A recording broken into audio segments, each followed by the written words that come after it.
Event tracking lets you track specific interactive elements and content within screens that might not otherwise be tracked.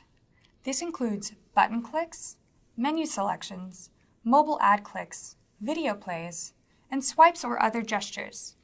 For example, you could use events to track when users click on a button that opens up a helpful tip overlay in a game. This could show you which levels users need help with and whether those tips assist them in the game. To track an event, you must first set up tracking in your account and then attach a method call to the particular screen element you want to track. You can include 4 parameters within the method: category, action, label, and value. We recommend that you define at least category, action, and label. Categories allow you to organize the events you track into groups, such as videos or social shares. Actions are strings used to describe the event.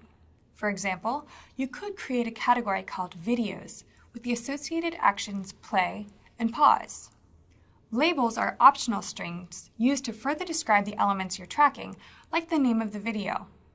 Value is a numerical variable that you can use to collect customized values, like the amount of time it takes a video to load. When a user interacts with the screen elements being tracked, the values you assign to these parameters will appear in the events report. Be mindful about how you name your categories, actions, and labels so that when they show up in your reports, they will organize your event data in a useful way. When tracking events, each interaction with a tracked element is counted and associated with a user's session. In the events report, total events are calculated as the total number of interactions with the tracked element. For example, if a user clicks on a tracked button in a game 5 times, the total number of button events will be 5. But the number of unique events will be counted as 1.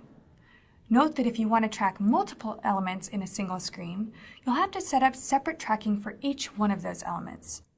You should also be judicious about what you track.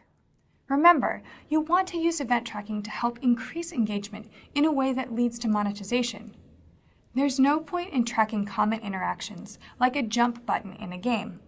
Collecting that data won't necessarily be useful and could cause you to quickly surpass collection limits in Google Analytics, resulting in incomplete session data. Instead, use your measurement plan to guide which interactions provide the most valuable data for your engagement and monetization goals.